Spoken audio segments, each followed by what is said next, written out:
தணிக்கை அறிக்கை அதிகாரிகளின் நடவடிக்கைதான் என்ன?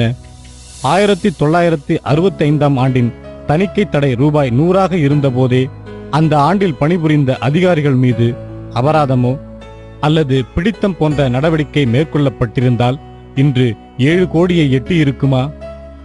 தணிக்கை அறிக்கைக்கான பதில்கள் கேட்டு ஆணையருக்கு பல கடிதங்கள் எழுதினார். எந்த பலனும் இல்லை. உள்ளாட்சி நிதி தணிக்கைத் துறைக்கும் கடிதம் எழுதினார். தணிக்கை அறிக்கை மீது உரிய நடவடிக்கை எடுக்காமல் வருவாய் இழப்பிற்கு காரணமானவர்கள் மீது எந்த ஒரு நடவடிக்கையும் எடுக்கப்படவில்லை. தமிழக சட்டப்பேரவையில் 8/4/2005 அன்று விருத்தாசலம் நகராட்சி தணிக்கை அறிக்கை பற்றி பதிவு செய்யப்பட்டது. விருத்தாசலம் நகராட்சியில் பல ஆண்டுகளாக தணிக்கை செய்யப்பட்டு ஒப்புதல் பெறப்படாமல் நிலுவையில் உள்ள 7 கோடி குறித்து பன்ருட்டி எம்எல்ஏ வேல்முருகன் அவர்கள் கேள்வி எழுப்பினார். தணிக்கை துறையில் இருக்கின்ற தவறுகளை களைய வேண்டுமெனவும் கேட்டுக்கொண்டார். முடிவில் தகவல் அறியும் உரிமை சட்டம் மூலம் கேட்க முடிவு செய்தார். அதன்படி 1945 எண்ணிக்கையுள்ள தணிக்கை தடைகள் மீது நடவடிக்கை என்ன? ஏதேனும் தொகை வசூலிக்கப்பட்டு பொது நிதியில் சேர்க்கப்பட்டுள்ளதா? வருவாய் இழப்பிற்கு பொறுப்பானவர்கள் யார்? அவர்கள் மேல் என்ன நடவடிக்கை மேற்கொள்ளப்பட்டது என தகவல்கள் கேட்டு பொது தகவல் அலுவலருக்கு அனுப்பினார். பிறகு 31/8/2006 அன்று நகராட்சி நிர்வாகம் மற்றும் குடிநீர் வழங்கல் துறைக்கு மேல்முறையீடு செய்தார். பதில்கள் தாமதமாக வந்ததோடு அல்லாமல் முழுமையானதாகவும் இல்லை. ஆதலால் தகவல் ஆணையத்தை நாடினார் டாக்டர் மு வள்ளுவன் அவர்கள். அதன் பேரில் மனுதாரர் டாக்டர் மு வள்ளுவன், நிர்வாக ஆணையர் சென்னை, விருத்தாசலம் நகராட்சி ஆணையர் அவர்களுக்கும் சம்மன் அனுப்பப்பட்டது. 6/6/2006 அன்று சென்னைக்கு வரவழைக்கப்பட்டு விசாரணை மேற்கொள்ளப்பட்டது.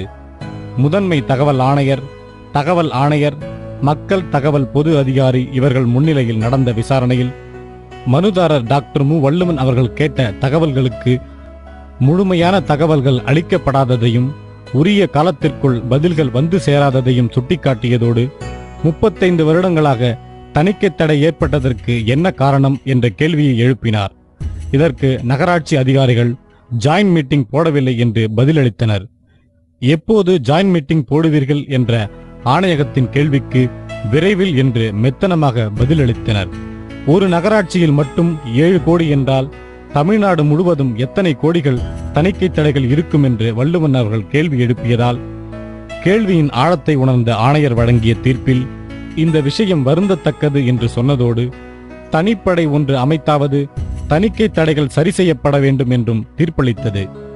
தகவல்கள் தாமதமாக அனுப்பியதாலும் சரியான தகவல்களை அனுப்பாததாலும் அவர் செலுத்திய தொகை திரும்ப அவருக்கே ஒப்படைக்கப்பட வேண்டும் என்றும் 8/1/2001 அன்று மாலை 5 மணிக்குள் சரியான தகவல்களை அவரது வீட்டில் ஒப்படைத்து ஒப்புதல் கையொப்பம் பெற்று ஆணையத்திற்கு அனுப்புமாறும் உத்தரவு பிறப்பித்தது. தகவல்களும் பெறப்பட்டன. ஒவ்வொரு நகராட்சிக்கு தேவையான பணம், நிதி அந்தந்த நகராட்சியிலேயே உள்ளது.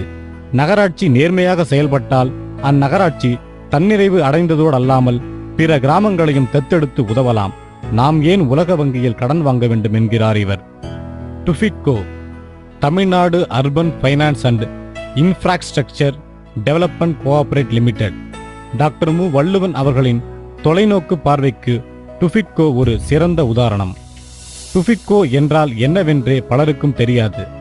தன் நகர மக்களுக்கு தன் பதவிக்காலம் முடிந்தாலும் அவர்கள் நன்மை பெற வேண்டும் என்று தொலைநோக்கு சிந்தனையோடு செயல்பட்ட டாக்டர் மு வள்ளுவன் அவர்கள் தமிழ்நாடு நகர்ப்புற நிதி மற்றும் உள்கட்டமைப்பு மேம்பாட்டுக் கழகம் மூலம் தீர்மானம் எண் 1872 படி நகரத்தில் 207 எண்ணிக்கையுள்ள பணி செய்ய ரூபாய் 882.50 லட்சம் மதிப்பீட்டில் அரசு மானியமாக 90%, 10% நகராட்சி நிதி பயன்படுத்தி பொதுமக்களுக்கு அடிப்படை வசதிகள் செய்ய உள்ளாட்சித்துறை அமைச்சரை சந்திக்க முன் அனுமதி கோரப்பட்டது.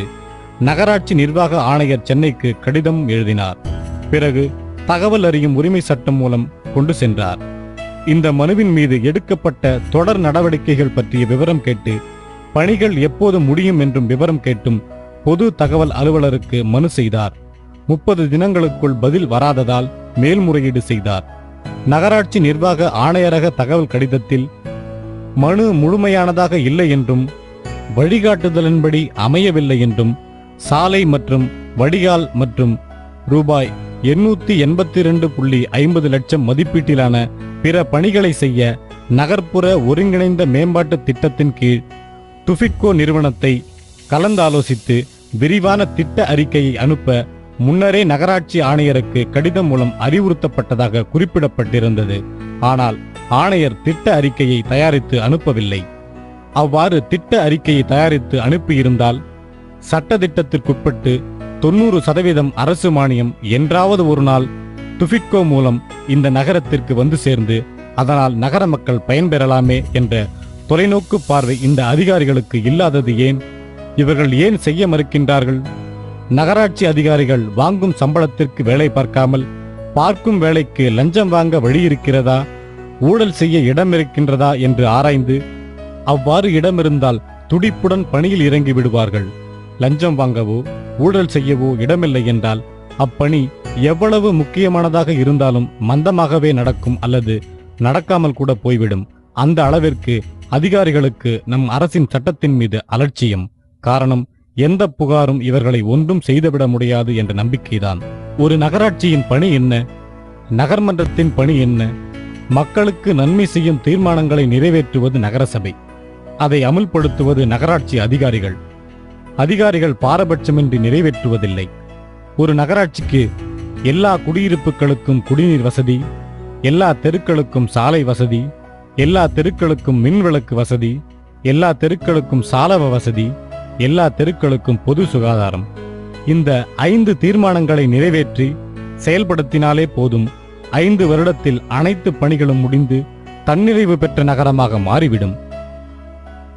சரியான முறையில் வரி வசூல் செய்தும் மத்திய மாநில அரசுகள் ஒதுக்கும் நிதியையும் வைத்து அனைத்து அடிப்படை வசதிகளையும் நிறைவேற்றிவிடலாம்.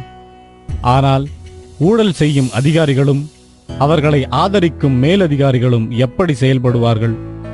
அரசு ஊழியர்களாக பணியில் சேரும் இவர்கள் பணியில் அமர்ந்தவுடன் வியாபாரிகளாகவும் கமிஷன்தாரர்களாகவும் மாறிவிடுகிறார்கள். பணி நடப்பது போல் பாவனை செய்து ஊழல் செய்கிறார்கள். மக்களின் வரிப்பணத்தை ஊழல் செய்கிறார்கள் என்பது மக்களுக்கும் தெரியும். மக்களிடம் லஞ்சம் வாங்குகிறார்கள். மக்களுக்கு லஞ்சம் கொடுக்க மனமில்லைதான். ஆனால் லஞ்சத்தையும் ஊழலையும் எவ்வாறு எதிர்ப்பது? எங்கு கொண்டு செல்வது? எங்கு சென்றால் நியாயம் கிடைக்கும்? யாரிடம் புகார் செய்வது? காவல்துறை இருக்கின்றதே என்று நினைக்கலாம். கையாடல், மோசடி, ஊழல் செய்ய முயற்சி செய்தவர்கள் மீது வழக்கு பதிவு செய்ய மறுத்த காவல்துறை இருக்கத்தான் செய்கிறது. உதாரணம், எழுதுபொருள் முறைகேடு முயற்சி முறியடிப்பு. ஊழல் தடுப்பு கண்காணிப்புத்துறை இருக்கின்றதே என்ற கேள்வி எழலாம். 25 லட்சம் மதிப்புள்ள கொசு மருந்து பயன்பாட்டில் ஊழல் கண்டுபிடித்து அனைத்து ஆவணங்களையும் ஒப்படைத்து 5 வருடங்களாக விசாரணை மந்தமாகத்தான் நடந்து வருகின்றது. இந்த விசாரணை முடிவதற்குள் அதிகாரிகளின் பணிக்காலமே முடிந்துவிடலாம். அது மட்டுமல்ல, அந்த அதிகாரிகள் வேறு நகராட்சிகளில் பணி செய்து அங்கும் இவர்களின் ஊழல் தொடரத்தான் செய்கிறது. அரசு அமைத்த அனைத்து அமைப்புகளும் சரிவர செயல்பட்டாலே ஊழல் ஒழிந்துவிடும். ஒருவேளை அங்கேயும் ஊழல் வைரஸ் பரவிவிட்டதோ? மக்கள் லஞ்சத்தையும் ஊழலையும் வெறுக்கிறார்கள். ஆனால் எங்கும் முறையிடுவதில்லை. காரணம், எங்கு நியாயம் கேட்டு சென்றாலும் தாமதம் தாமதம் தாமதம். இறுதியில் அவர்கள் காப்பாற்றப்படுகிறார்கள். மக்கள் லஞ்சத்தையும் ஊழலையும் எதிர்ப்பது வீண் வேலையாக கருதுகிறார்கள். காரணம், கையும் களவுமாக பிடிபட்ட லஞ்ச ஊழல் பேர்வழிகள் தண்டிக்கப்படுவதில்லை. அவர்களை ஒன்றும் செய்ய முடியாதது போலத்தான் அரசு அவர்களுக்கு வழங்கும் தண்டனை உள்ளது. இப்போது உள்ள ஊழல் தடுப்பு அமைப்புகளின் செயல்பாடுகள் திருப்தியாக இல்லை என்ற நிலையில் ஊழலை தடுக்க என்னதான் வழி?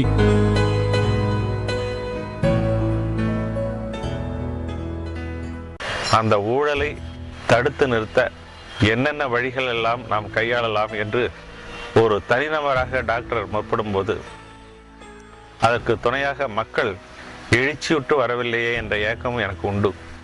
அவர் பல்வேறு போராட்டங்களையும் சட்ட வாயிலாகவே அவர் தொடர்ந்து போராடி வருகிறார்கள். அவர்களுடைய போராட்டங்கள் பல வகையில் வெற்றி பெற வேண்டும் என்று எல்லோரும் வேண்டினாலும் அந்த சட்ட வாயிலாக போராடும் போது மக்கள் ஒரு பக்கம் தங்களுடைய ஓங்கிய குரலை எழுப்பி அவருக்கு உறுதுணையாக இருந்திருக்க வேண்டும். மக்கள் சுயநல போக்கோடு செயல்படுகிறார்கள். தயவு செய்து மக்கள் சுயநல போக்கினை ஒரு புறமாக வைத்து கொண்டால் கூட பொதுநல நோக்கில் குறைந்தபட்சம் 5% அவர்கள் அதற்காக செலவிடுவார்களேயானால் ஒரு நேர்மையான ஒரு தலைவரை நாம் பெற முடியும். ஊழல் செய்கின்ற அதிகாரிகளை ஒழிக்க முடியும். ஒரு நல்ல நிர்வாகத்தை ஏற்படுத்த முடியும். நேர்மையான ஊழலற்ற ஒரு அமைப்பு உருவாக வேண்டுமானால் உண்மையிலேயே அதிகாரிகள் தூய்மை உள்ளமும் தூய்மையான நிர்வாகமும் கொண்டவர்களாக இருந்தால் மட்டுமே போதும்.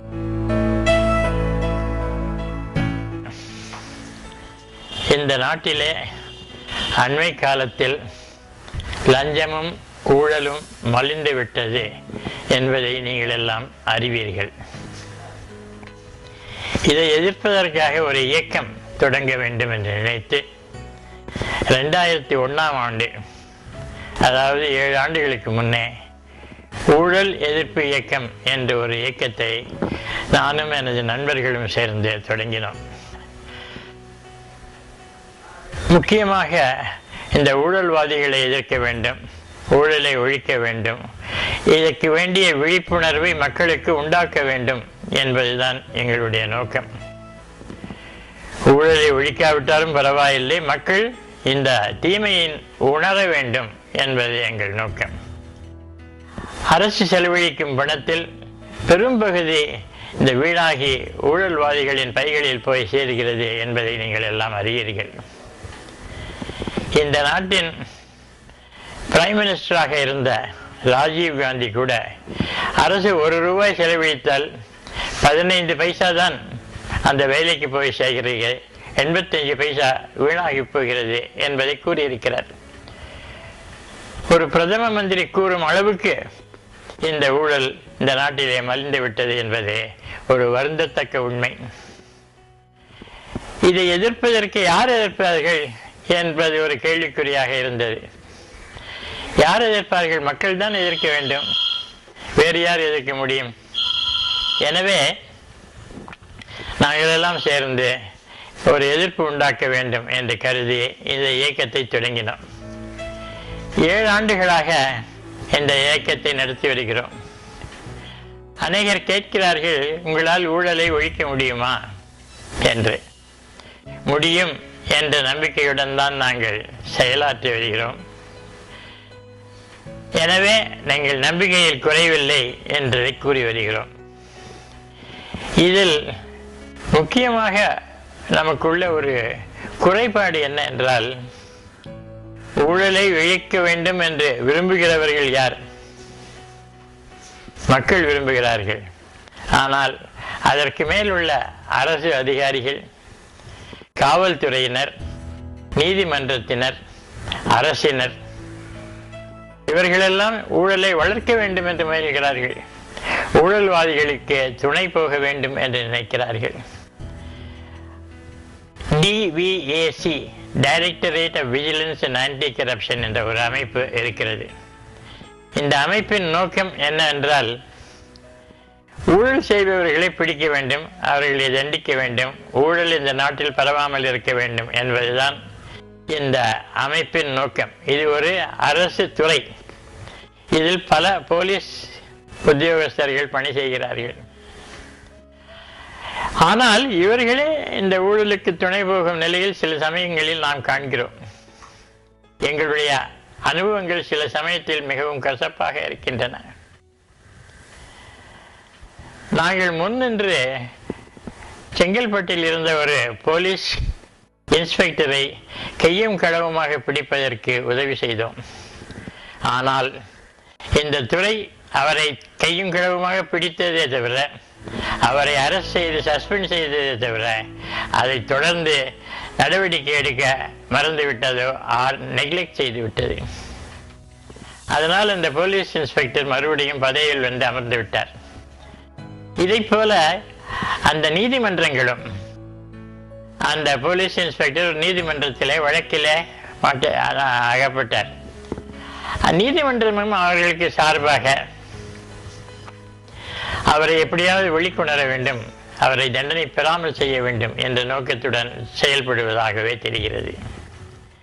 அவருக்கு துணை போக ஏராளமான வழக்கறிஞர்கள் இருக்கிறார்கள். பணம் வாங்கிக் கொண்டு அவர் குற்றம் செய்யவில்லை என்பதை நிரூபிப்பதற்கு அநேகர் முயன்று வருகிறார்கள். இவ்வாறு காவல்துறை எங்களுக்கு எதிராக இருக்கிறது, நீதிபதிகள் வழக்கறிஞர்கள் எங்களுக்கு எதிராக இருக்கிறார்கள், நீதிபதிகளும் எதிராக இருக்கிறார்கள். இந்த சங்கடமான நிலையில் தான் நாங்கள் பணி செய்து வருகிறோம். எல்லாவற்றையும் தாண்டி அரசு மட்டத்திற்கு போனால் அங்குள்ள அமைச்சர்களும் எங்களுக்கு விரோதமாக இருக்கிறார்கள். அவர்களும் ஊழலை வளர்க்கவே முயல்கிறார்களே தவிர ஊழலை ஒழிக்க வேண்டும் என்று முயலவில்லை.